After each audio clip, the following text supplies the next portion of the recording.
A couple asked me a question just yesterday in my surgery. They are married for about 11 years and don't have any issue. And although the husband has reconciled to the fact, but the wife was still unable to understand. And her question was that apparently it seems, na'uzubillah, unfair on the part of God Almighty that He gives children to those who have no means of bringing them up or lack of food and other facilities, whereas those couples who are provided plentiful to bring up children, they are devoid of this blessing. Why is it so, sir? It is not so. It is not so. Sir, her question was that why is that couple not provided with children? Well, that is a particular case. Maybe they are responsible. There is misbehavior in the past, misconduct of free, lifestyle, as you find here, promiscuous lifestyle. All these factors are responsible for these things, When you are permitted to enjoy life freely without the bondage and responsibility of marriage, then you automatically go into family planning for reasons other than the food shortage. And when you do that, it so happens that after a certain age, when a woman persists in family planning, she becomes sterile. And this is why whenever married couples come to see me, I tell them to go soon for the first child. Don't wait long. Just for the sake of freedom and enjoying life for a few years, sometimes they commit this error. The result is that ultimately they are left sterile. And this I observed after,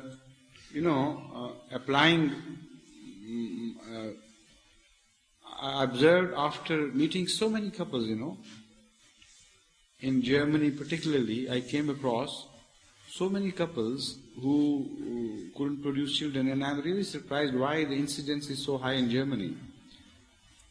But in each case I discussed the matter, and mostly I was shocked to learn that those couples who were suffering from this, except, of course, there are a few exceptions, but generally they had intentionally practiced family planning in the beginning. And ultimately they were deprived of that capability to produce children.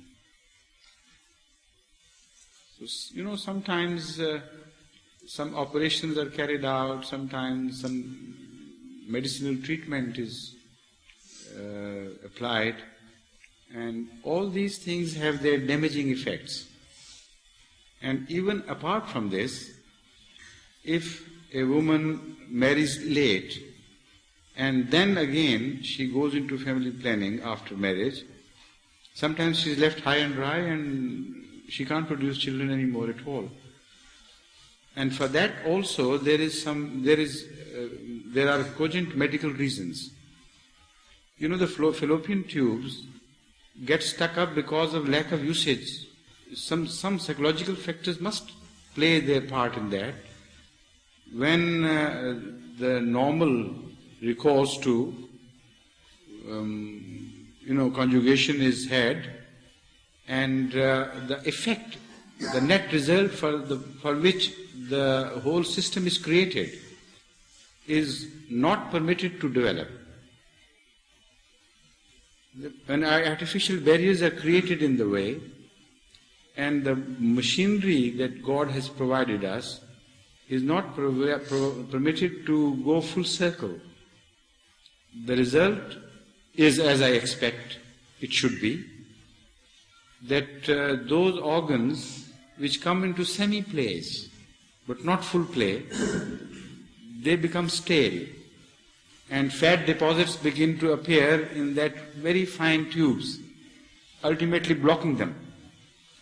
And the result is that the fallopian tubes are blocked, or some other ovarian problems occur, and the cycles are disturbed or destroyed.